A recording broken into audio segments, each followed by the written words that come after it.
Okay, welcome to Plasma 2021 on Zoom. This is a series sponsored by the Department of Media Study and the Office of the Dean of the College of Arts and Sciences at the University at Buffalo, curated in collaboration with Liz Park from UB Art Galleries and Ekram Serdar from Squeaky Wheel.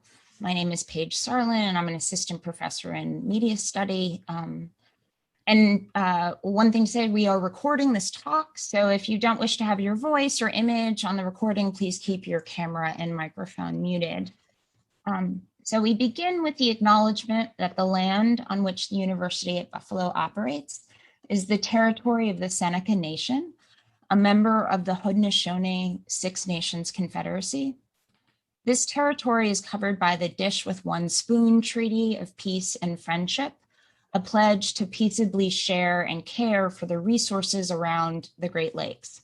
It is also covered by the 1794 Treaty of Canandaigua between the United States government and the Six Nations Confederacy, which further affirmed Haudenosaunee land rights and sovereignty in the state of New York. Today, this region is still the home of the Haudenosaunee people, and we are grateful for the opportunity to live, work, and share ideas in this territory. Tonight, we are extremely lucky to have Gareth Shambu as our presenter. Girish is professor of management at Canisius College here in Buffalo, where he teaches in the area of sustainability. He is also a film blogger, critic, and scholar who edits Film Quarterly's online column, Quorum. He's the author of The New Cinephilia, whose second edition was published in 2020, a book about internet film culture, and two essays that have recently sparked discussions on social media, one entitled Time's Up for the Male Canon and the Manifesto for a New Cinephilia, both of which were published in Film Quarterly. He also writes regularly for the Criterion Collection and recently also was featured in the New York Times. A piece of his writing was featured in the New York Times. A number of things distinguish Girish's critical and politically astute voice within contemporary discourse around cinema and cinema culture.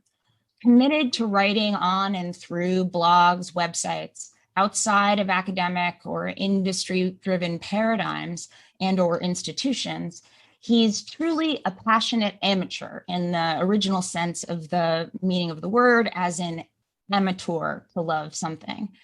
He's also a beautiful and forceful writer, a trained critical thinker, committed activist, union member, professor, collaborator, and public intellectual. In his manifesto for a New Cinephilia, he argues for a new way to understand and enjoy the power of film as it shapes and is shaped by changing cultural, political, social, and technological conditions. A reader of films and the institutions of cinema that includes film criticism, film festivals, formats and platforms for viewing, he argues, and this is for a New Cinephilia, each cinephilic act of writing, speaking, citing, and curating must also be an act that intervenes in an unequal world. For Girish, it's not just cinema, but life worlds and livelihoods that are in crisis. As a result, he argues, quote, what we need now is a cinephilia that is fully in contact with its present global moment, that accompanies it, that moves and travels with it, end quote. So navigating outside of, or maybe between, the Scylla and Charybdis of the industry and the academy, Girish's work illustrates what it means to have a bigger picture in view as we consider our media consumption habits and the systems that structure and support them. His writing invites us to question the gatekeepers, the outdated assumptions, and the old ways of viewing things that have produced and reproduced inequalities and discrimination. Situating writing and film in a much broader ecology, he asks us to consider what's at stake in making and watching what we love, like, and value. And in doing so, his work is truly generous. It not only points us towards a plurality of practices, events, and films, but his writing also embodies the generative and transformative power of cultural production itself. So without any more words from me, please give a very warm microphone muted welcome to Girish Shambu. Thank you so much, Paige. Such beautiful words. They're very moving. Thank you so much. Thank you for inviting me and having me here. It's a huge honor and a huge pleasure to be here. So thank you. I actually went to UB and got my PhD here a long time ago. And about 30 years ago, it wasn't in film and media. It was in the School of Management. And I know that sounds really odd. So what I'm going to try to do is, as I talk, I'll try to sketch in some biographical context, because that biography is also intertwined a little bit with the work itself. So I'm now going to share my screen.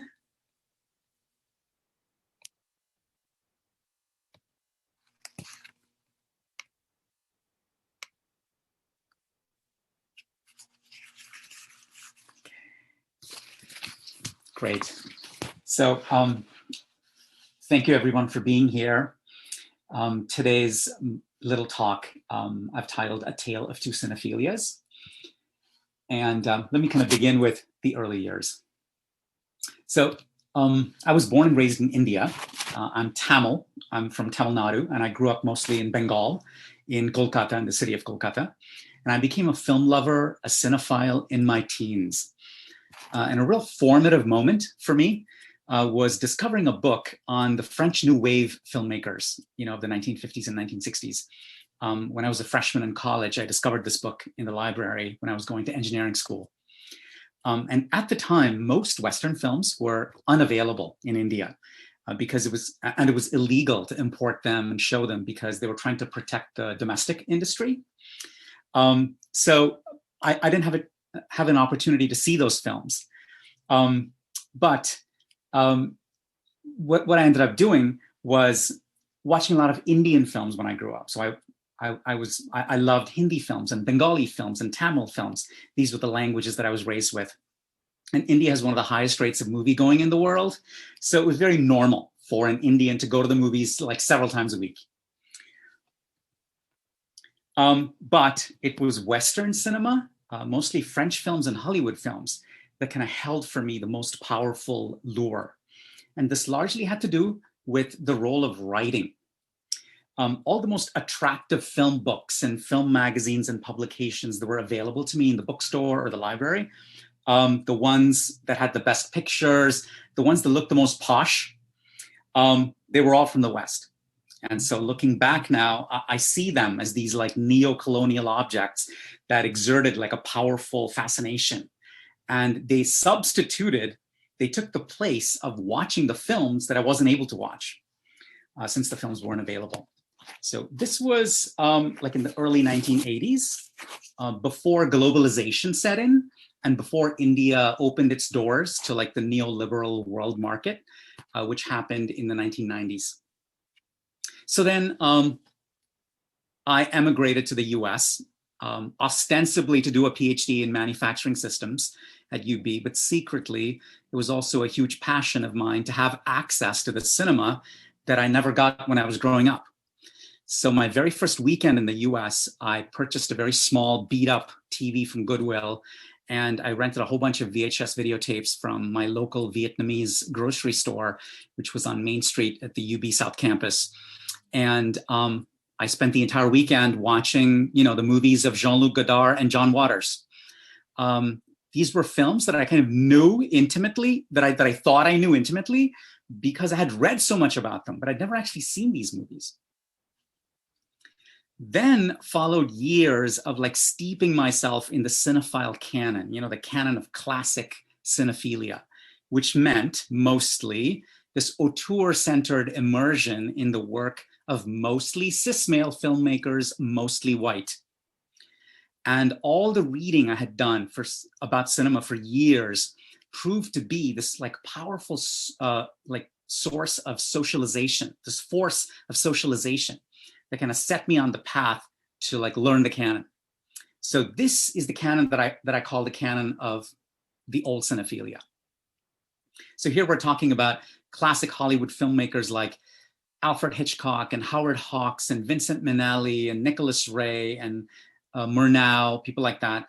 And in terms of world cinema, people like Robert Bresson and all the French New Wave filmmakers like Godard and Rivette and Chabrol and all of those people. And even Indian art filmmakers like Satyajit Ray, many of whose films I could only see in the West and I couldn't actually find back home, which was very ironic. So, and then at the cusp of the new century, along comes the internet, which has like this transformative effect on film and media culture and on cinephilia.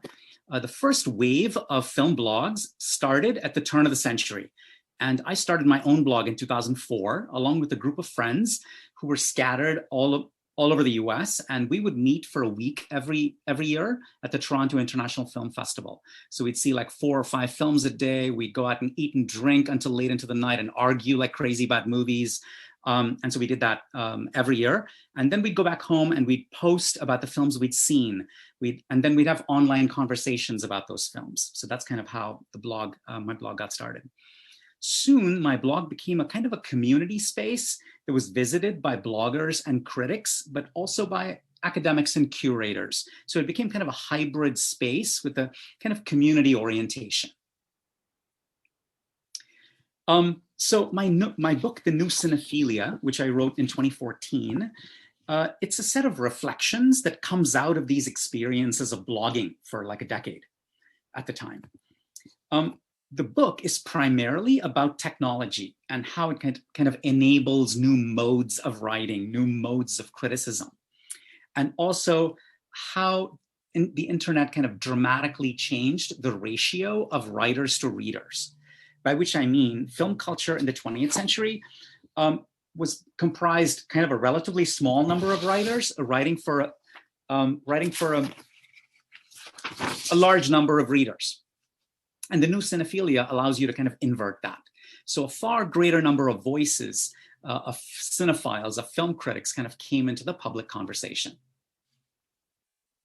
Then a few years after I wrote the book, a couple of years after I wrote the book, I realized that there was a fundamental problem with the book, a basic blind spot with the book, which is that it was embarrassingly techno-utopian, in that it focuses pretty much only on what technology makes possible, but doesn't really deal with issues of power. So like power imbalances and the overwhelmingly straight white cis male canon of auteurs, and also the domination of straight white cis males in terms of writing about cinema. So these are all kind of not even really addressed in the book. So this was a glaring gap in the book. So over the course of the last few years, like the last 6 years or so, my interests have kind of shifted to issues of equity and justice in film and media culture. So this is the main subject that I've been researching and thinking and writing about. During this period, I also joined the journal Film Quarterly as an editor. This is the oldest still running film journal in the US, and its editor-in-chief, B. Ruby Rich. She coined the term new queer cinema, and she was the movement's strongest champion in the 1990s and since. She has a great commitment to marginalized voices, both in terms of filmmakers and in terms of scholars and writers. So the majority of Film Quarterly writers are women. Many of them are women of color. Many of them are queer. And the vast majority of films and media covered is also by people from socially marginalized groups. Like recently, we had a special issue with a large Asian American dossier. This was about like a year ago or so. And it was the first time a non-Asian American journal had devoted a dossier to Asian American film and media in film. Our most recent issue has a contemporary Brazilian cinema dossier with several pieces translated by from Brazilian scholars and writers. And I think it's almost all, if I remember right, almost all non-white filmmakers. So the manifesto for a new cinephilia that I wrote a couple of years ago was written for Film Quarterly because Ruby kind of asked me to write something for this dossier of manifestos, and that's what I chose to write about. So a central concern and question in the manifesto is, how do we shift the terrain of film and media culture in the direction of equity and justice? So there's many possible avenues to do that or to invest our energies. I want to speak about one of them here, which is to publicly interrogate two things: auteurism and the politics of film evaluation. So like, why do we regard certain films as good and other films as not so good? You know, what are the politics underlying that? And so we need to make these interrogations not just in, you know, magazines or whatever. We need to make them in everyday life, in everyday conversations that we have with our friends, our fellow film lovers, social media, Twitter, Facebook, you know, anywhere we can. So that's kind of what I'm advocating. So auteurism. Auteurism is important because it continues to be a super powerful force in film and media culture and in cinephilia. For example, the directors that I see most talked about on film Twitter on any given day are typically auteurs, like both contemporary, like Scorsese or Fincher or Paul Thomas Anderson or Von Trier or the Coen brothers or Wes Anderson, et cetera, or past auteurs like Hitchcock or Kubrick or Wells or John Ford, et cetera. The problem with auteurism is that when it's used almost exclusively like that, or even predominantly, it diminishes the possibilities for engaging with cinema in like this full and rich way. And what's more, this applies especially to cinema by marginalized people. So women, Indigenous, Black, LGBTQ, disabled, and people of color filmmakers. So they are more disadvantaged when auteurism is centered. So in film culture, the machinery of auteurism, this machine of auteurism, has worked for decades to kind of systematically sideline non-white and non-cis male filmmakers. The principal focus of auteurism is in like tracking the style of a filmmaker and the themes of a filmmaker, and a relatively like small number of directors who are given the special status of auteurs. And in Euro-Western film culture, we're talking about mostly hetero white men. And because of this, auteurism values not just good movies, not just like individual good movies, but the entire body of work of an auteur, which might contain, you know, several terrible films, but it doesn't matter. Those films become interesting because they were made by this auteur. So auteurism like returns obsessively to the entire body of work of a small number of filmmakers. So the ceaseless like multiplication of discourse around a privileged group of filmmakers kind of spreads out and occupies space, kind of like a man-spreading machine, installing itself center stage in film culture. Meanwhile, you have moving image artists from marginalized communities who have like already suffered, you know, drastic historical exclusion from funding opportunities, who are prevented from making work. Now those marginalized filmmakers are damaged once again, not just by funding opportunities, but this time by the aesthetic system, which is auteurism. So this is kind of how auteurism contributes to systemic exclusion of filmmakers. There's at least one more reason why artists from marginalized social groups are not well served by auteurism. Since its origins in France in the 1950s, auteurist cinephilia has always privileged text over context, formal aesthetic analysis over serious consideration of all the contextual factors, such as those related to representation, production practices, reception, etc., in the appreciation of a film. So it's not that auteurists are uninterested in context, but they don't give it much weight when it comes to actually evaluating films, when it comes to like calling films good or not so good. So this has huge implications for which films end up in social media conversations, on lists at the end of the year, and in the canon.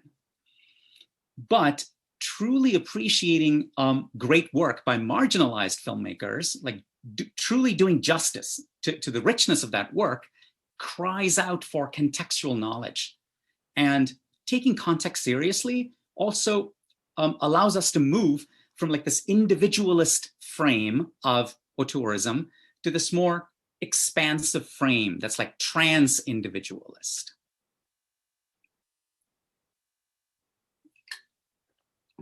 So one way to do this is to interrogate in everyday conversations in film culture, whether in person or on social media, the politics of evaluation. What makes a film good and other films not so good? Why are certain films valued highly and others aren't? We need to begin by looking at the criteria used to evaluate films. So as we saw earlier, the influence of auteurism means that the criteria predominantly center the formal qualities and aesthetic qualities of films. But there's nothing like self-evident or obvious about centering those qualities. So the question of like how to determine the value of a film, we haven't actually figured that out yet. That's not a settled question. So that's still up for grabs. That's still up for us to talk about. And so there's a great many factors that can contribute to the evaluation of a film, not just aesthetic, but also trans-aesthetic. So all those factors demand to be like invoked and talked about.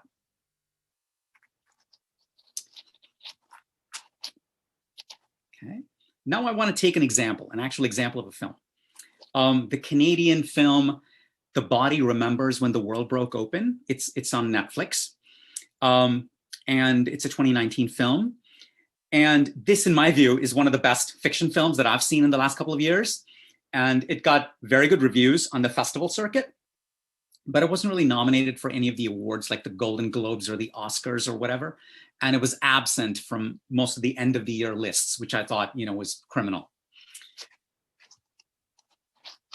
Here's a picture from it, still from it. So if you've not seen the film, let me give you a quick synopsis. It takes place on one rainy afternoon in East Vancouver, and it focuses on this chance meeting between two women. There's Rosie, who's on the right. She's 19 years old, she's pregnant, and she's fleeing an abusive boyfriend. And then on the left, we have Ayla, who's in her 30s and who offers to help Rosie.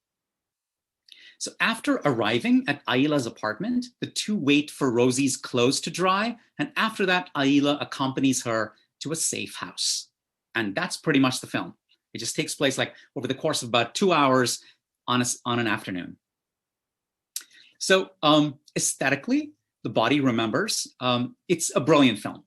It takes place almost in real time. It's shot in beautiful 16mm. It's got these incredibly fluid long takes that are like beautifully edited together. It's a very immersive film.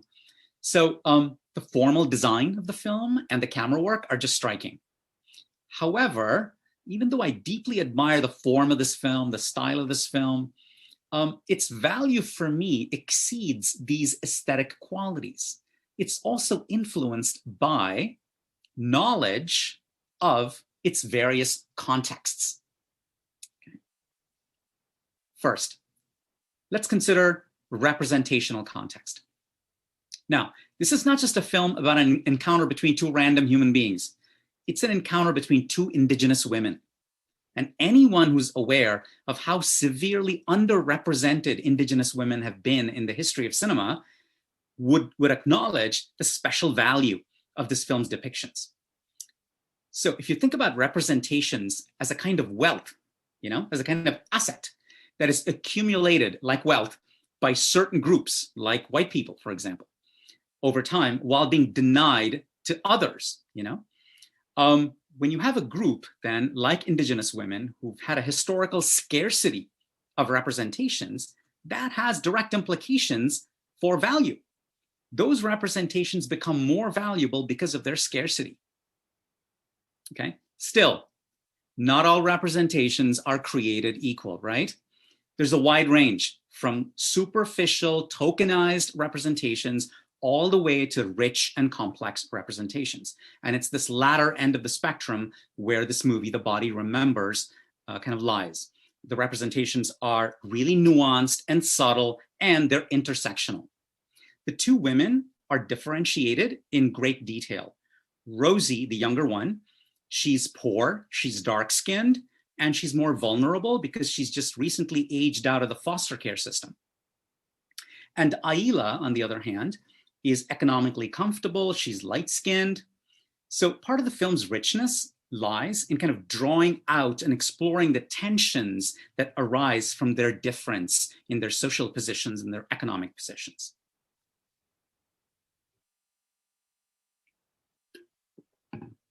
Okay, next, production context, knowledge of production context. So this movie is based on a real life encounter that one of the co-directors, Elmaya Tailfeathers, she's the one who plays Aila, the older woman, Tailfeathers had with a young First Nations woman. So both Rosie, the younger woman, and the actor who plays her, Violet Nelson, were both raised within the foster care system. And Tailfeathers had previously directed only documentaries. So when she decided to make a fiction film about her own experience, based on her own experience, she reached out in a very un-auteur-like, fashion to a fellow Canadian woman filmmaker, Kathleen Hepburn, who had made fiction films. So Tailfeathers asked Hepburn if she would co-direct the film with her. So this kind of egoless, collectivist impulse, you can see this emerge time and again in all the interviews. If you Google up the interviews with the directors, it's pretty amazing. One more quick anecdote about the production context. As they were preparing to go into production, the directors tried to assemble an all Indigenous crew for the film, but they couldn't because they couldn't find enough Indigenous personnel. So what they did was they applied for this grant, and they secured a grant to create an Indigenous youth mentorship program within their production. So about 75 young people applied, and 11 were chosen to apprentice on a paid basis with the editor and the production designer and the cinematographer and other crew members. So this mentorship helped expand the pool of Indigenous film craftspeople in the industry for future productions. So even though their own production was mostly shot by a non-Indigenous crew, they were doing something that would help future Indigenous productions.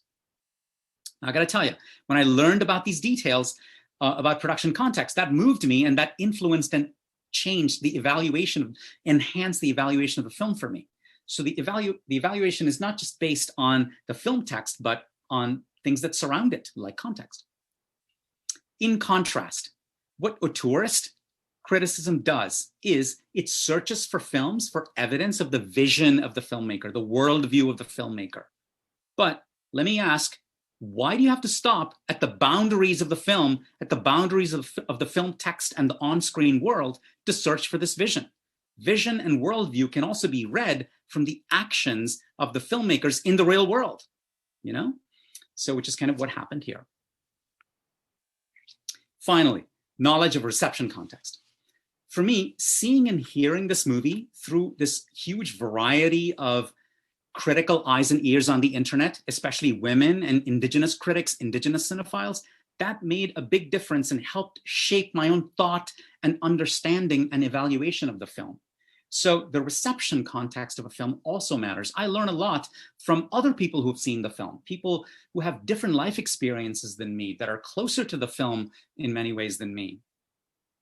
So what I'm saying here is that the value of a film to a viewer is something complex. It's something fluid.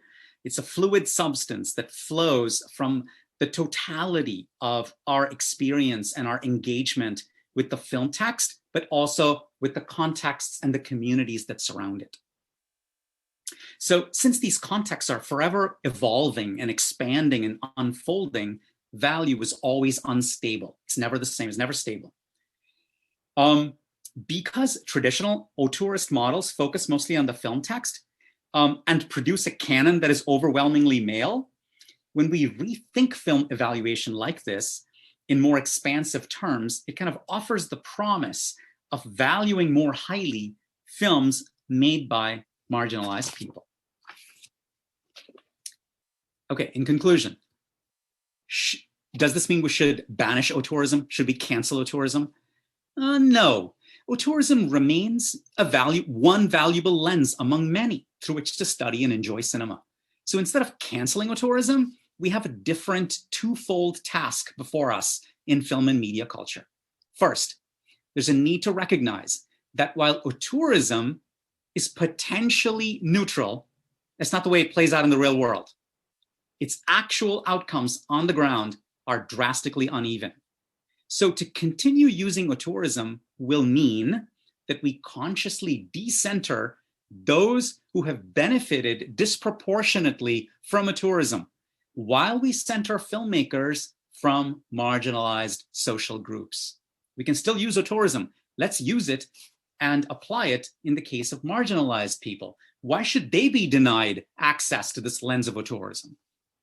Second, auteurist film criticism must be self-reflexive in practice. So it should self-critique. It should be aware of its own limitations. It should examine itself. It should be aware of its key limitations, like an underemphasis on contextual factors and a valorization of individualism. So we need to do this as we go about fashioning this kind of expansive post-auteurism. And some of my favorite critics and writers of today are doing this kind of work in this expansive vein. And they bring knowledge of contexts and they blend it with analysis of films. And these are people like, so these are some of my favorite new cinephilia writers. People like Erika Balsam and Elena Gorfinkel and So Mayer and Maggie Hennefeld, Raquel Gates, Leo Goldsmith, Geneviève Sellier. So these are some of my favorite kind of new cinephiles who are writing at this moment. So one thing that especially draws me to these writers is that in addition to the content of their work, they're also writing in this important like hybrid mode that's in conversation with decades of academic work in film and media studies and beyond. But it's also writing that's accessible, that's public facing, that's welcoming of a general audience. So the project that these writers and others like them are spearheading is super crucial for the new cinephilia as it moves forward. Thank you.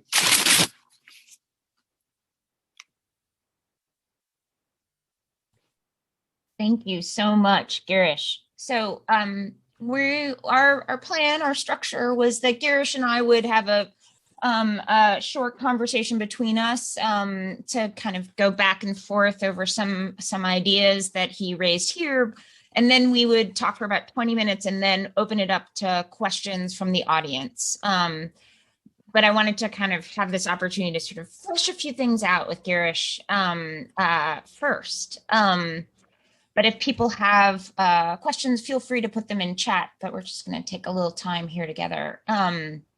So thank you so much. It was so great to hear about also the fact that you came to film and your love of film through reading about it, which in fact is also interesting because, right, before you weren't the only one without access, right? Like that this is so much of film culture comes from it having been really developed in writing, not just in film going, right? But in this surrounding. So curious to ask you, when did you start writing about film? You said that you started the blog in 2004, but were you writing before then? And yeah, so I wanted to write earlier, like when I was in college, etc. I would have loved to have written film reviews, film criticism, but this was the situation for a lot of the 20th century. In most places, there weren't that many venues and outlets, and they were already taken by people, who were let in by certain gatekeepers and so on. And so people struggled to write, but couldn't find a place to write. So once the internet came along, once I started going to the Toronto International Film Festival, I found this big website that was started in Australia called Senses of Cinema. And this was back in like 1999, about 5 years before I started the blog. And a friend of mine like suggested, why don't you just write a review of the festival for them? So that's kind of how I just reviewed in a very workmanlike way, all the films at the festival with little blurbs. And that was the first experience I had in writing about films. Wow. It's so great. So, so building off of that, would you say that you even yourself were kind of in the auteurist mind frame when you started to write, that you were focused on specific films, specific filmmakers and that you had your people that you loved from the canon. Would you say that? Would you sort of like, because how was your own experience of kind of being able to even see critically that that was how you had been trained or taught to love film? Yes, you're right. It was a very auteurist view that I brought. And I'd been reading a lot of people in the US, like Jay Hoberman was a critic that I read on a regular basis in the Village Voice, and other older critics, like Peter Wallen was somebody I read, because he's got this wonderful book with little capsule essays on various directors. He's a real auteurist. So these were the people who kind of shaped me. And looking back, it's kind of embarrassing how they were all male. But these were the people that I was reading and I kind of wanted to write like or was influenced by. So when I went to the Toronto Film Festival, it's kind of interesting. I would never read the blurbs that told you the plots of these films, because I'd be like, I like this director, and so I will follow this person wherever they go. I will follow where they lead. And so I wouldn't see like what the characters are, what the story is, nothing. It was just, you go, and you would refer to a film not by its title, but by the name of the director. Like, I'm going to go see the Haneke, for instance, or, you know, or the Von Trier or whatever. So that was the approach back then.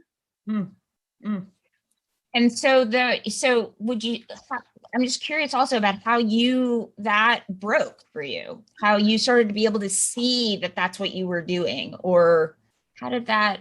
Yeah. I think it's a term that auteur theory, I mean, some of our students understand that it's because they've been reading film theory, but it's so predominant in the way that we talk about film. And then it's different a little bit around, television and Netflix, but we still have some ways in which we talk about, that they're directors we love and we'll watch whatever they do. But it's a kind of just basic, shorthand for how we, the Academy Awards, it's like, who's going to win? It's the directors, not even necessarily their film, or even just that matrix together, right? The film and the director is something we just are as an assemblage of what we think a film is. And so so I just said that to kind of clarify for some folks who are thinking like, what is he talking about, auteurism? It's this celebration of the author, right? The filmmaker, director as the author of a film. So how did that break for you? Because I think it's hard to even imagine, like something had to have happened. Yeah, you're right. I found that I had these like fugitive impulses that were trying to break out of auteurism. One of them was I was always drawn to women's films, even back in India when I was in India, because so few women made films. And I was always really close to my mom growing up, and I spent much more time with her. My dad was wonderful, but he was super successful in his career, and I didn't see him that much. And so I always felt strong empathy and, feeling for my mother. And we'd talk a lot, and she was kind of she was a feminist in a patriarchal world. And so that made me curious about depictions of women's lives in India. And so I would seek those films out. And when I came here, I was also drawn to women filmmakers like Jane Campion and Claire Denis. These were filmmakers that I would follow anywhere. And I knew that I could see something special in their work. So here's another thing that broke the spell of auteurism for me. Classic Hollywood film, like film noir. Sometimes film noirs wouldn't really be made by great directors. There were many film noirs that are made by smaller directors. And so slowly drawn to genres like musicals and film noir. And so that was another way to break the spell of the auteur. But it's hung on to me for most of my life. Right. Yeah. Because you're right. It's so hard to break. It's this thing. It's like water. This is how we're socialized to think about films. Yeah. And also, I just think as you were talking, also as film franchises now, right? So there's franchising too, right? So television produces another kind of framework in which who knows what the, different directors for different episodes, but there's still a sense of this franchise, right? This season, this showrunner, this, kind of thing where we just all of what you talked about, context, all of that and the politics of representation and funding and all of those things just is not how we think when we talk about why we love something or why it's valuable. So I really appreciated you saying that. But so here are some of the questions we thought we would ask each other. I would ask you, which is, so what do you think of as the role of film criticism? Like in terms of your, I mean, you've laid it out to some degree, but what would you say is the difference between a review and and writing film criticism? I mean, you explained a little of this, but I maybe say it again, Noir. Sure. A review is usually has like a consumer guide kind of function. Should I see this film or should I not see this film? I'm going to take a peek at the review. And so a review usually doesn't reveal a lot of important things about a film. It's usually shorter and it's meant to like help you make the decision. Criticism, I see a little deeper. Sometimes a criticism will say, piece of criticism will say, spoiler coming up, etc. Sometimes they spoil the film. They want to analyze the film. There's an analysis. There's a little bit of context that might be laid out. And so it's a more kind of in-depth piece of writing. So that's how I would distinguish those two. Yeah. And the role of film criticism is so malleable. It can be, you can have good criticism of so many different types. I'm hesitant to like say this one thing is good criticism, but maybe I could then kind of say something like, I see the role of criticism as being like a mad synthesis of stuff.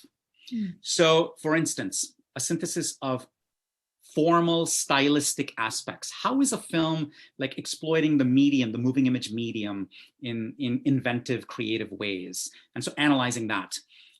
Along with something beyond the aesthetic. So maybe the way it relates to social matters, social issues, or cultural issues, or political issues. So I personally tend to like criticism that kind of brings film and world kind of together, and through an individual voice of the critic.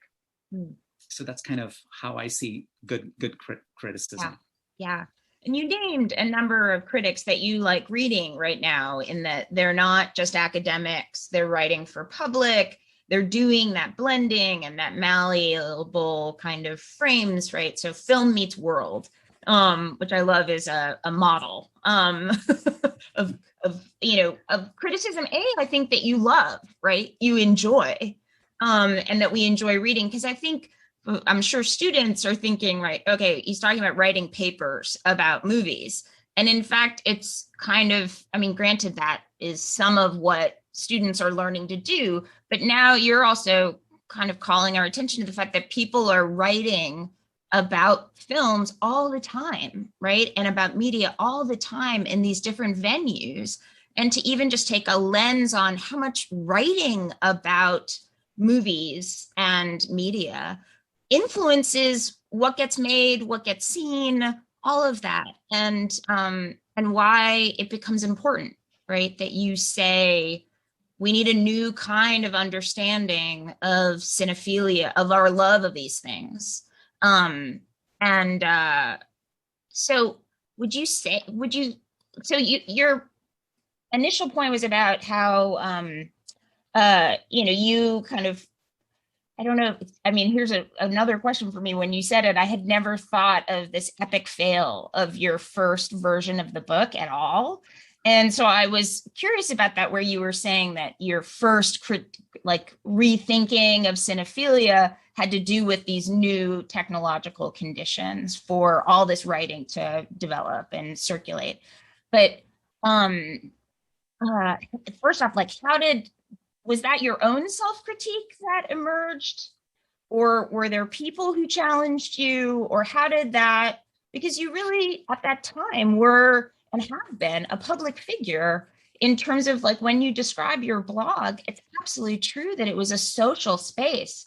People went to hear what you had to say and to respond, right? And that you have, there's a culture that you participate in actively. So were people giving you did you receive criticism about the book?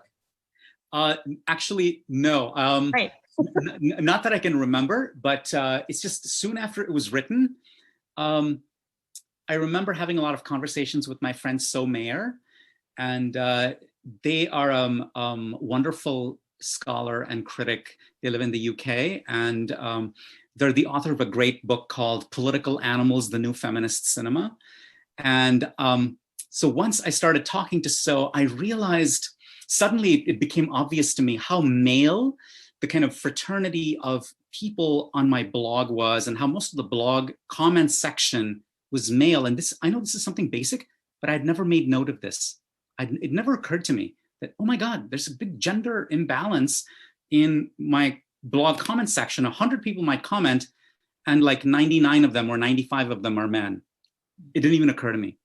So that once I realized that, and then I remember reading Bell Hooks and stuff that she'd written a while ago, but I hadn't read yet, like her takedown of Tarantino's Pulp Fiction, for instance. And so a few key texts like that really opened my eyes.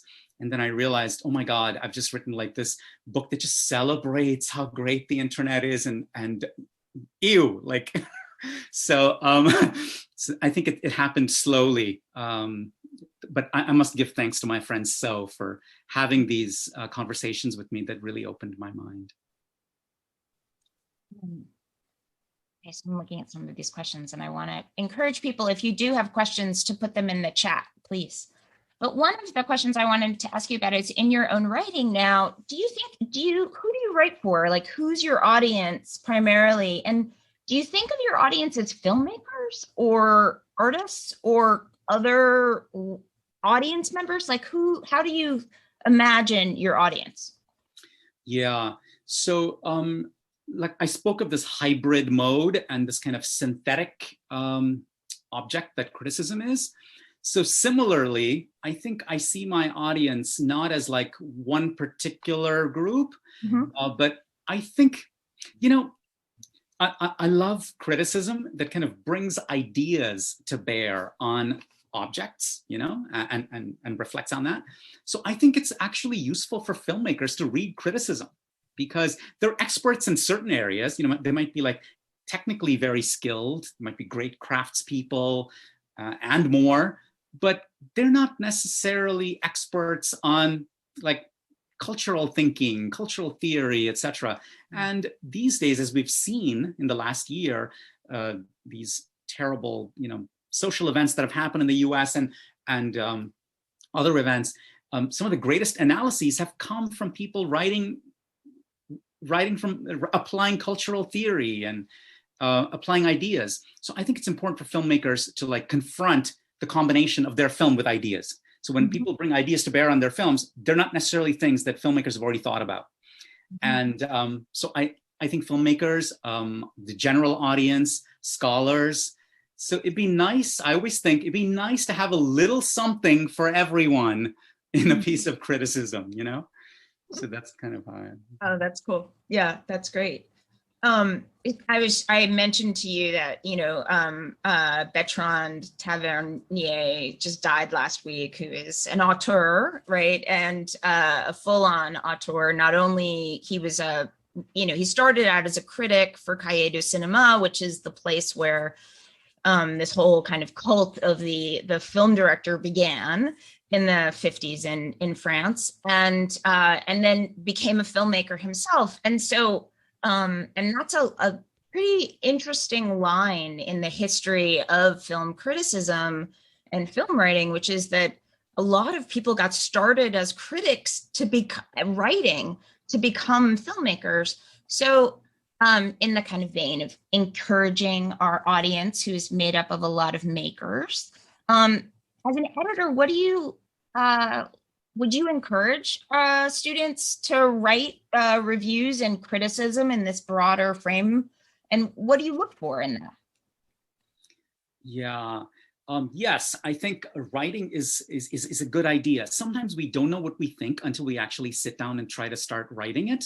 So I think writing is just good practice for everyone, not just for writers. So I think it's good for craftspeople, filmmakers, media makers. I think it's a good practice reviewing films. Even if you just go to like Letterboxd, which is the site, the cinephile site, and if all you do is like hammer out like a one paragraph on the film you just saw. It's amazing how ideas come to you and connections come to you when you're at the computer rather than just wandering around the house. So I highly encourage, if you don't keep a movie journal or a movie diary or a movie log, I encourage people to do that. And I often do this. I don't write about every single movie that I watch, but I use bullet form. And I just like jot down quickly within 24 hours of seeing a film, because after that, the film starts to evaporate from my mind. I like quickly jot down a few things about a film. But I would say, I would encourage everybody to write criticism. And please know how broad this form is and how you can make it your own and how you can personalize it. One thing I would suggest is when you do that, try to make it a little heterogeneous, your piece. Like for instance, talk about form and style, analyze the film as a film, but also like inform the reader about things they may not know about say, the production details, backstory, Google up all the interviews with the filmmakers. There's so many, each film now comes out with so many interviews with the filmmakers. It's all at your fingertips. So I would say do research and gather information. And also it's nice to like inform your readers of something they didn't know about.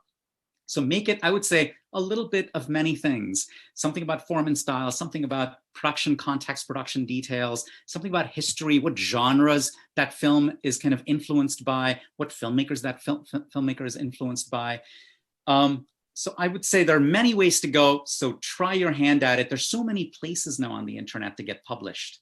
And if nobody else is going to commission you, then start, a site of your own and start writing there, and then somebody will notice you. When you link to others, others will link to you. So I would highly kind of suggest doing that. It's great practice. Yeah. I don't know if that helps, but. No, I think that's great. That's great. And that this is a tool for makers, not just viewers, right? It sensitizes you to be writing, and that there are places to do this. I mean, and that part of, yeah. Thank you for that. So I guess there are a few good questions in the chat, but I also wanted to kind of pivot because you didn't talk about it, but the students read, and I'll post these in the chat, your more recent piece on cinema during COVID. And I wanted you to talk a little bit about that, kind of your ideas about how cinema viewing has changed, or what are the kinds of consequences of COVID and the pandemic in terms of its impact on cinema, right, and on film viewing. So yeah, I guess first off, you wrote it last May. So some of the thoughts you had about whether we'd ever return to in-person or that kind of thing maybe have changed. I don't know, but just to give you a chance to sort of speak to that, because a lot of the students ask questions about that too.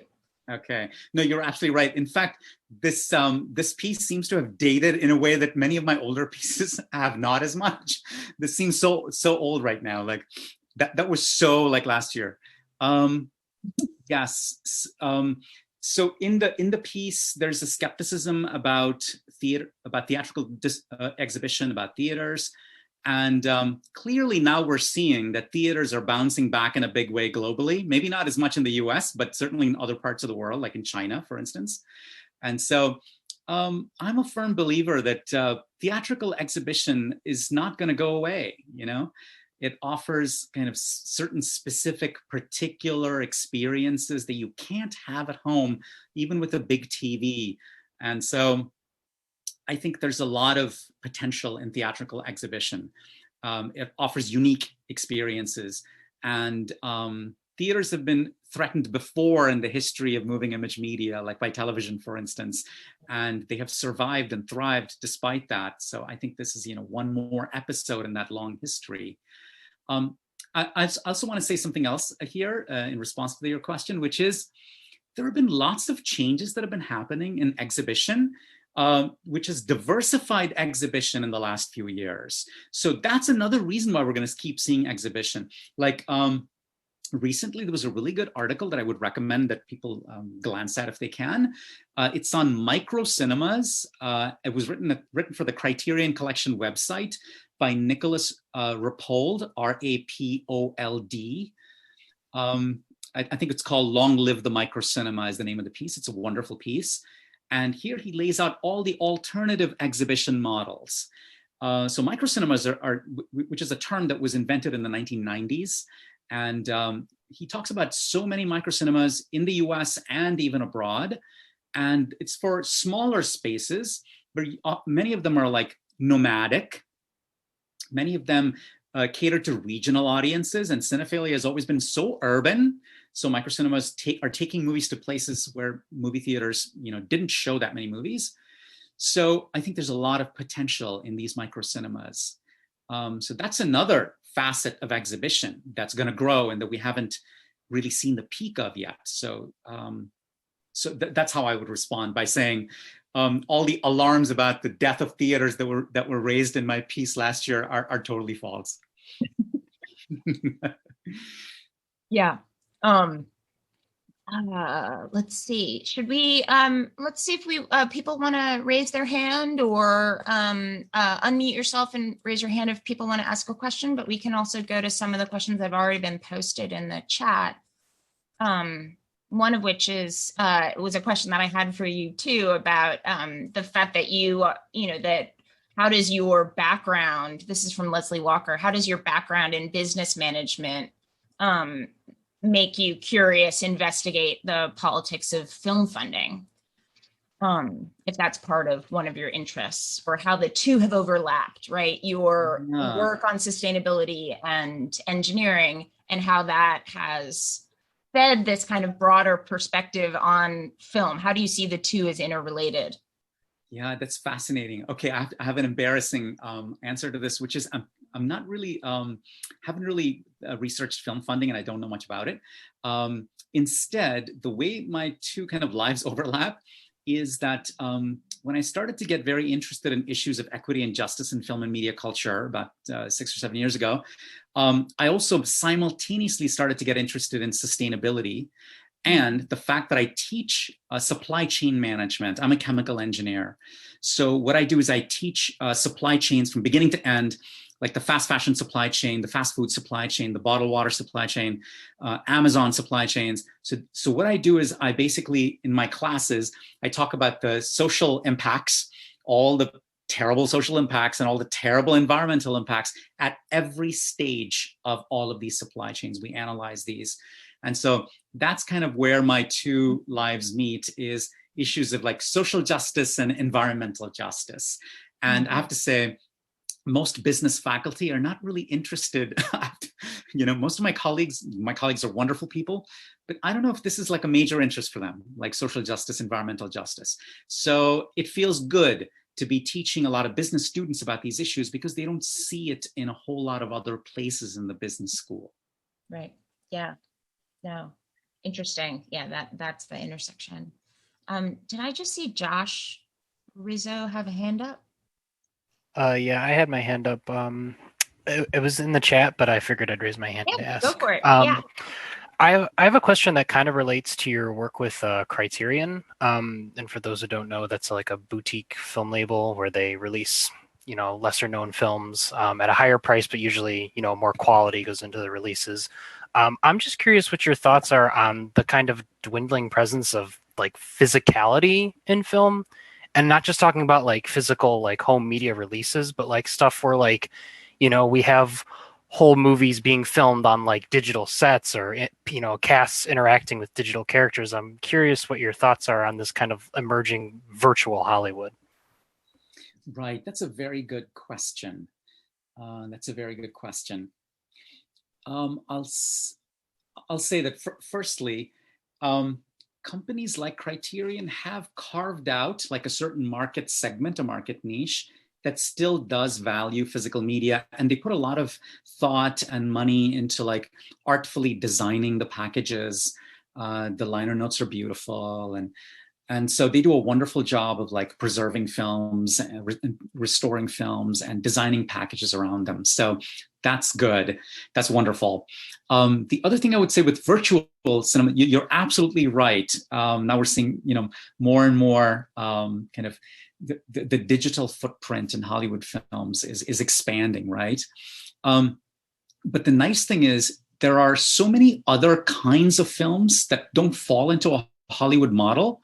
Especially here, I'm talking about like vast network of film festivals and film festival films that actually prize like the documentary capture of the world, and like so many art films, for instance, lots of experimental films, lots of documentaries.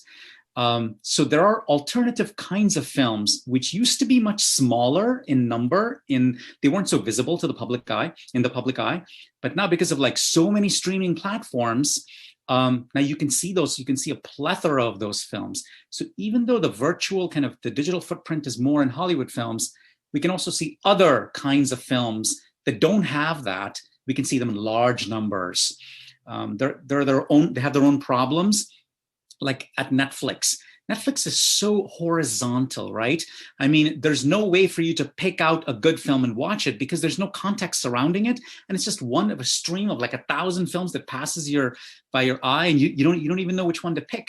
So no films are like highlighted and given kind of care and contextualized. And that's one of the good things that Criterion does, is it selects a few films and then highlights them and builds something around them. We don't get that yet in streaming. Maybe that's part of, other boutique streaming services in the future will do that. But that's a really good question, Josh. Thank you. I want to keep thinking about that one.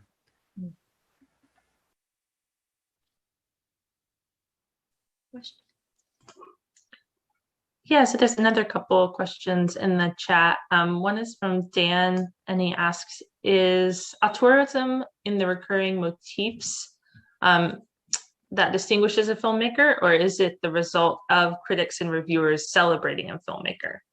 Are there enough marginalized filmmakers who attempt auteurism to compete against the canon? Where are they, and why are they being denied these auteurist titles? Wow, that's a great question. So yes, typically what auteurs do is they look at the style of a film, like what's the camera, what's the visual composition like, what's the sound design like, and do these kind of recur from one film to another? Do themes recur from one film to another? And so you could have good films with certain themes, but then that same filmmaker might have made some terrible films, but that may also have those themes or those kinds of camera setups or that kind of montage. And so those films get connected because they have this recurring use of certain stylistic devices or certain themes. So the bigger the body of work you've had the fortune to make, the better set up you are to be like celebrated as an auteur, because people can like call your filmography and like draw diagrams based on the 50 films you've made. And so in classic Hollywood, when John Ford got the money to make like 100 films throughout his life, that was great for him, because the critics could have a field day and study nothing but John Ford films for like a decade. So you're absolutely right. The other thing you asked, auteurism is a critical construct. So meaning it's an invention of critics. So auteurism does not describe how a film was made, because we all know a film is not made by one person. It's a collaborative effort, which is what almost makes auteurism perverse, right? I mean, here you're taking this incredible collaborative art and you're saying, no, I'm just going to focus on one person. What? So that already makes it kind of absurd.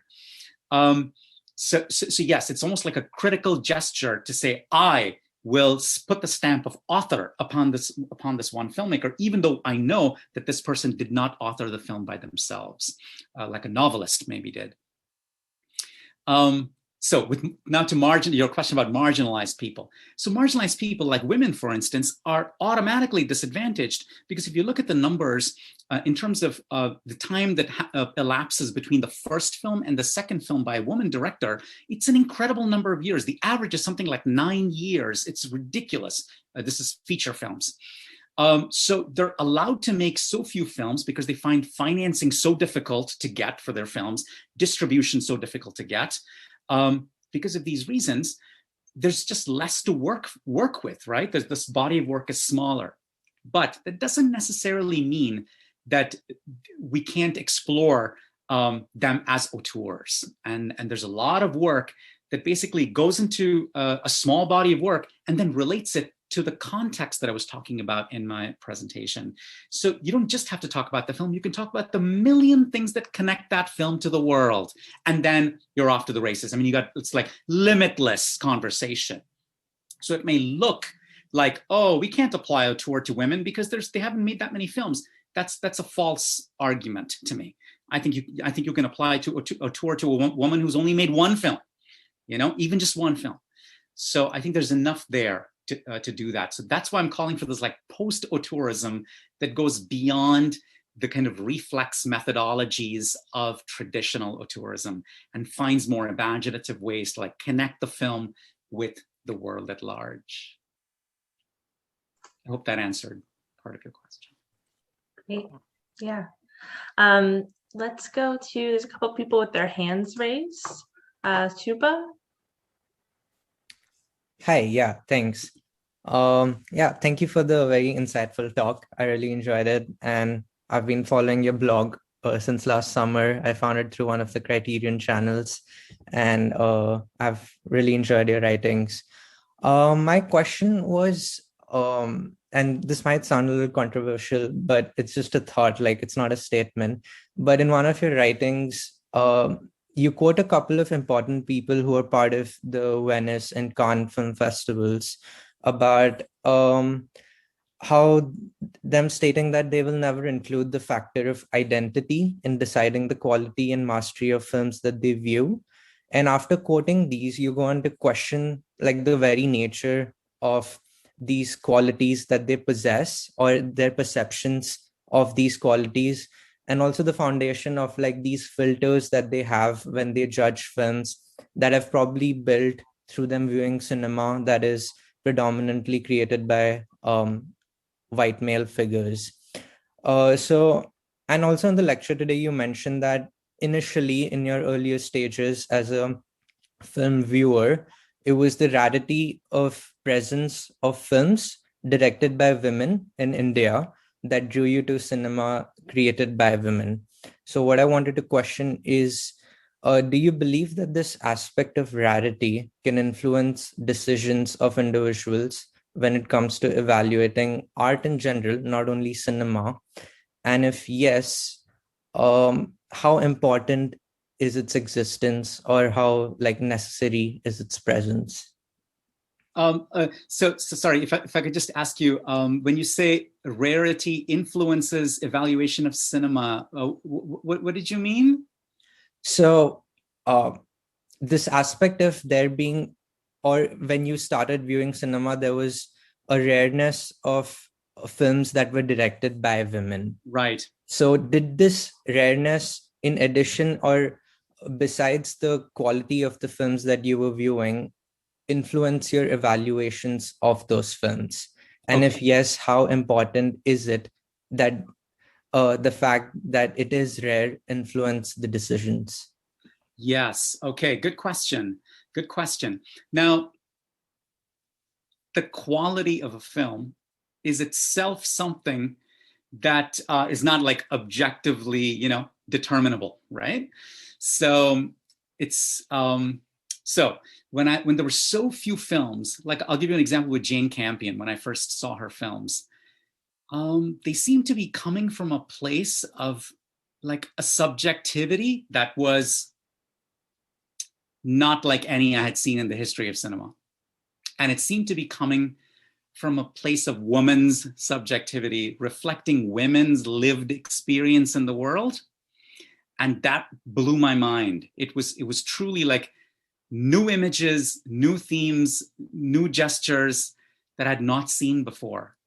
And so those films have made such a big mark on me because it was so rare for me to see women's subjectivity represented in some way on screen in that vivid and inventive of a way. I'd never seen it.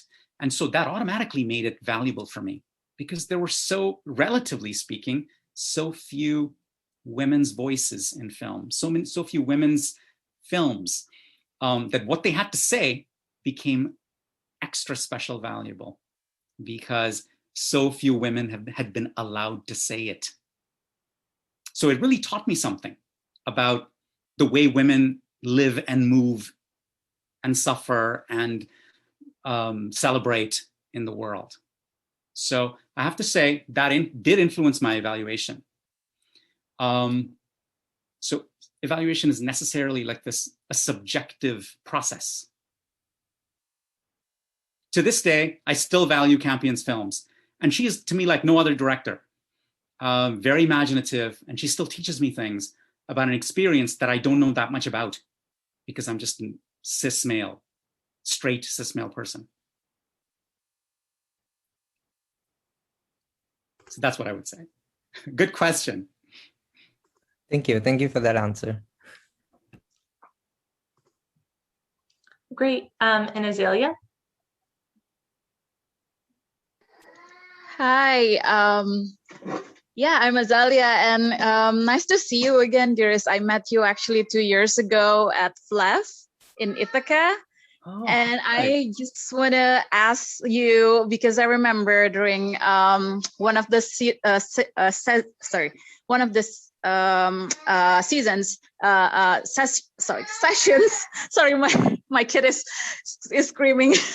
But yeah, you were talking with Kelly Gallagher about like the possibility of making your own films. Did you actually get to follow up with that? Thank you. Sure. I think Kelly, who's a fantastic filmmaker, if you haven't seen her films, please seek them out. They're on Vimeo. Many of them are free. I think Kelly and I were having that conversation. We were just kind of joshing around and playing around in that conversation. I have never actually, I just don't have the creative impulse to make films. I just don't.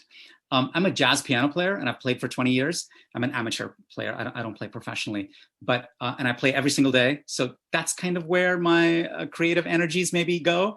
But I've never felt the need to actually make a film. I've never wanted to, for good or bad.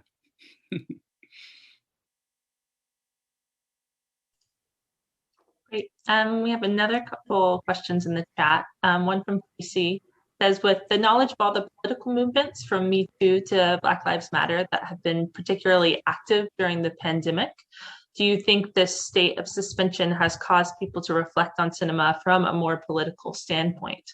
Has the pandemic caused criticism to fall in favor of the new cinephilia or against it?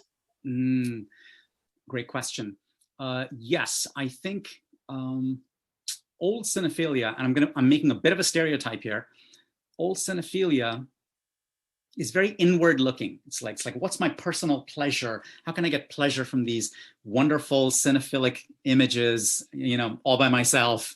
I know I'm reducing cinephiles to a stereotype, but sometimes I see old cinephilia in that way. And, the fact is that the world around us is just pressing down upon us in this like undeniable way. So to actually hold movies apart from the world, it just requires an incredible strength that most of us, don't have. So the good thing about what happened in 2020, both the pandemic and the social movements, were they just like smashed into our worlds, right? They just smashed into our subjectivities. We could not just stay apart from them. So our film viewing also could not stay apart from them. So I think we started to see traces in the films that we were watching, either old or new. We started to see traces of everything around us that was in the world that was so grave and threatening and disturbing. So I think you're absolutely right. I think our viewing did change during the pandemic, and even older films that we saw, we began to see through slightly different eyes because of the traumatic, literally, experience of the pandemic and the social movements that erupted once more in 2020. So yes, and that says something about the new cinephilia. I think going forward, we can't go back again. We can't go back to like an innocent place where we keep movies apart from the world. That's not going to happen, I don't think. Cool. And I have another question. I have a question from John in the chat. There's often an emphasis on developing, like it's kind of in reference to something you were talking about earlier. So there's often an emphasis on developing the first features of diverse filmmakers and little effort to guide them into second, third, fourth features in the US mostly. I'd love to hear your thoughts on how funders, festivals, curators, and critics can support these filmmakers without pushing them into big studio projects. Wow. It's a really good question. I'm not sure I have a good answer, but yeah. One thing I can say here is there's often a double standard in terms of the degree of success that's expected of the first film by marginalized filmmakers compared to often white male filmmakers. Like white male filmmakers are just allowed to fail more often. And, you know, and it's often framed as like, they took a risk with this film. It was a bold film, it was an interesting film, didn't work, but maybe the next one will work, you know, like that. But that kind of leeway is not often given to women, people of color filmmakers. There's a lot riding on the success of the first film. And once again, there's a lot riding on the success of the second film and so on. So that in our culture is a bias that we just need to change, you know, by exposing this inequity.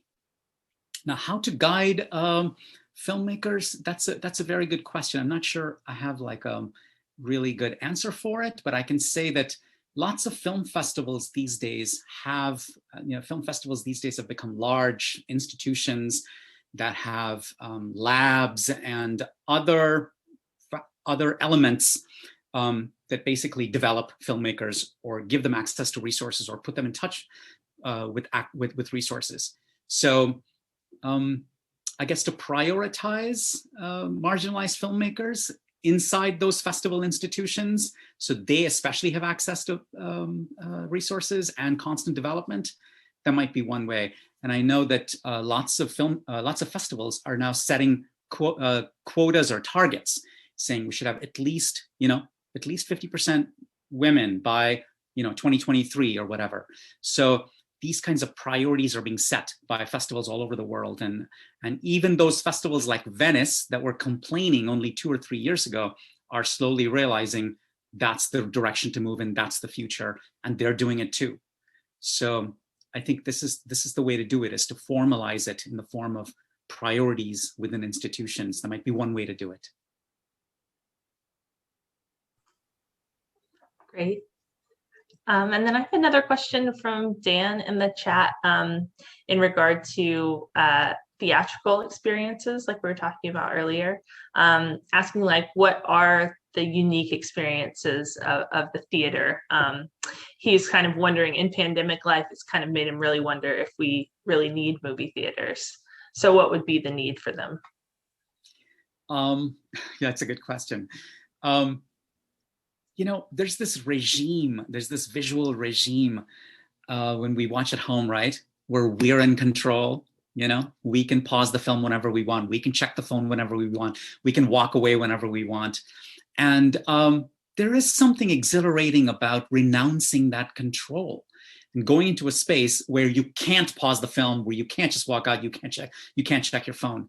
And somehow, it might be irritating for a while to not do that because so many of us are addicted to our phones, etc. But once you're in that different sensory immersive space, it is a different experience that's not identical to the experience at home. So, and I think people do recognize that, and maybe you don't want it all the time, but I think frequently people do enjoy that experience. So that's why I think theaters, they distinctively offer an experience that's different. The other thing is theaters now are becoming spaces where, you can like order wine or beer and you can order food and you can, so I think they're trying to become more welcoming places, like it's a night out.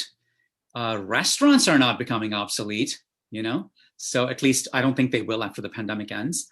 So I don't think movie theaters are going to become obsolete either, because they are going to start reinventing themselves. And a lot of these micro cinemas offer interesting films that you can't see anywhere else, or they have great ways to contextualize the films in fascinating new, retrospectives or series.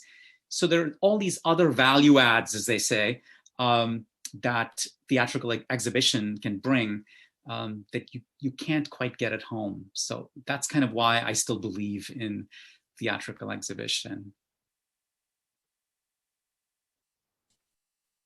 It also occurs to me that the conversations that you have, right, and at festivals and the kind of social world, right, of these festivals is really important, but also for filmmakers in terms of feedback, right? So the idea that, filmmakers are accustomed to hearing and seeing a sense of the audience after they've screened a film, and, Zoom doesn't really give you the same feel of knowing that you're losing a room at a certain place. I mean, as a teacher, it's the same thing. We don't have the same feel for how the room is responding, but that's really important information for young filmmakers, for filmmakers altogether, right? But there are other functions about that are so important. Yeah.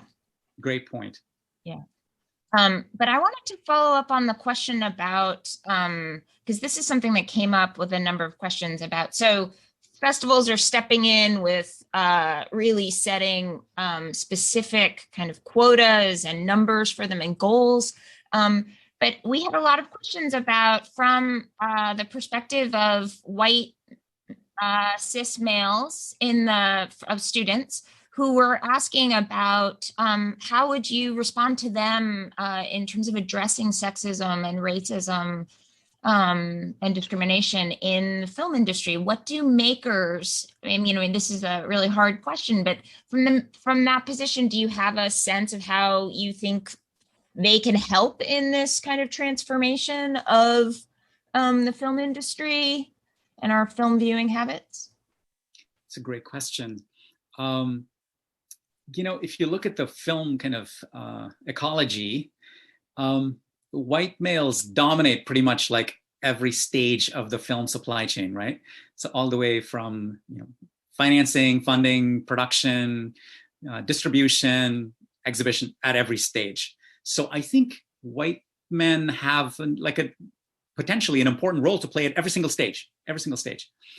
And if there's something that we've seen in the last few years, which is that so many of the award-winning films, like at film festivals, even awards like Golden Globes, Oscars, etc., so many of them, especially in film festivals, have been women-made films. So even though women have made a minority of films at most festivals, they have won often a majority of the awards.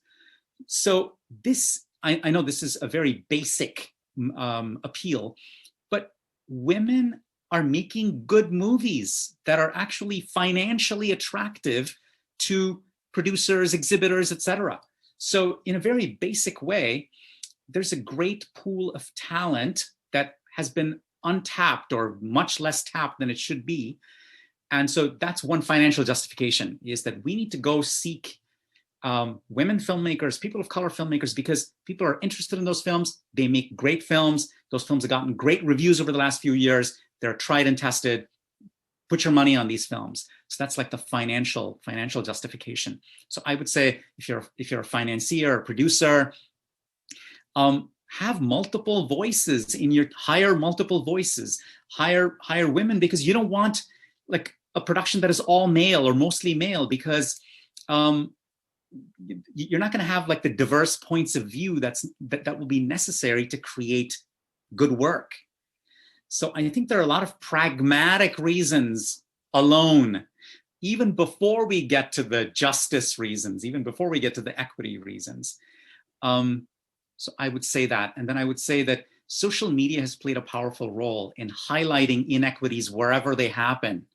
There's so many good activists like Melissa Silverstein, who runs the womeninhollywood.com website and Twitter page, and So constantly drawing attention to industry studies, interviewing women filmmakers about their experiences.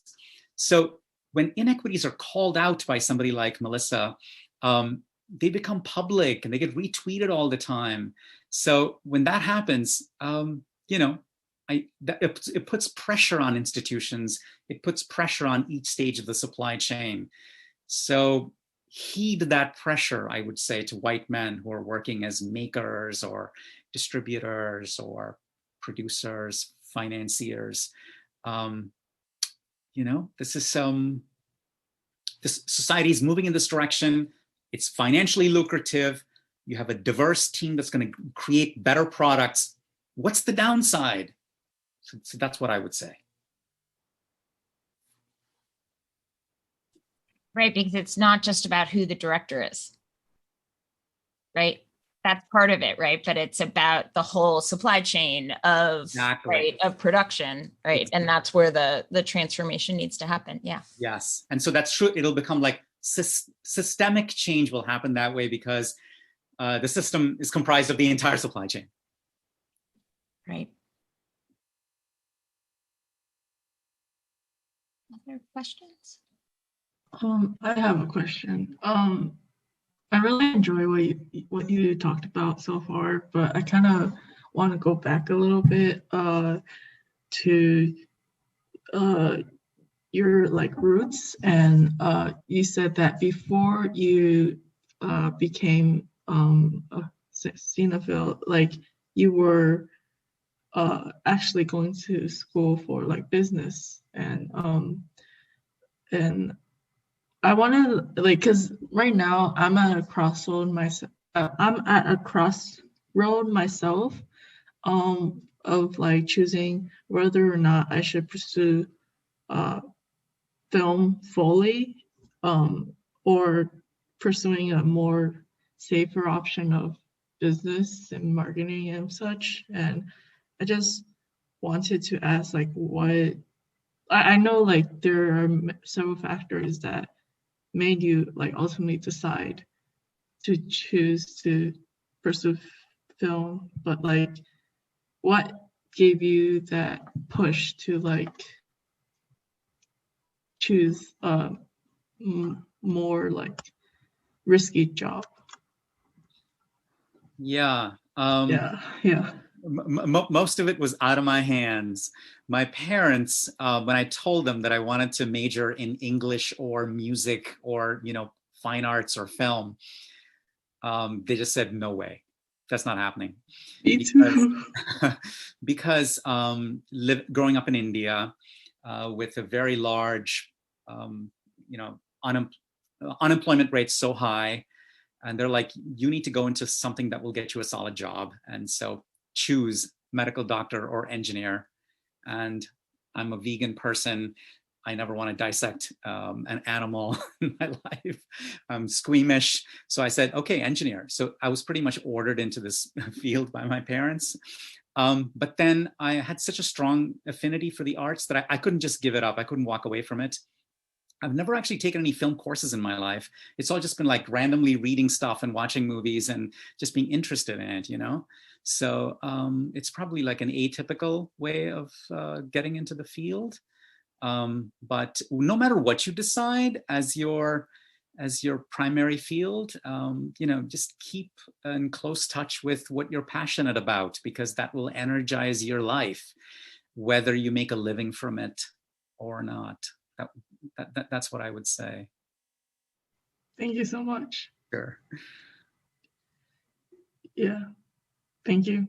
You're welcome.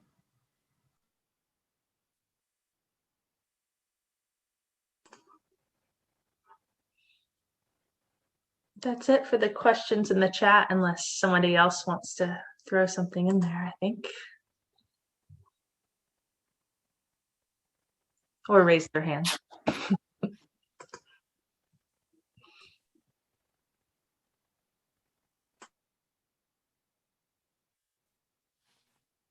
Well, if there are no more questions, thank you so much, Girish. And I think it's actually great that we ended on that question about that. This is in fact something that, you kind of have a day job and you do this on the side. And I think it's, that's an interesting thing, because to some extent we've had people who have been, that's a model of artist, right? Is that you have a day job and you do this other stuff on the side, and that's actually, kind of the artist model of doing what you love. And that it isn't always asking it to have to support you that, creates different demands. So I think it's an interesting thing to end on, because you're the first person that we've had come this is the art, you're a film critic artist. And so thank you. And thank you for all the great questions. And a reminder to folks that, that Girish talked about these kind of new forms that have emerged with new technologies, and our students are going to be producing Cinetracks. And the last of the Plasma events will be an omnibus film of all of the student Cinetracks, which is a model that came out of or developed in response to COVID through the Wexner Center. So we're going to do our own version. So people who are here to hear Girish will be doing our own little version of a modified new form influenced by the pandemic as the last of our screenings. But thank you. And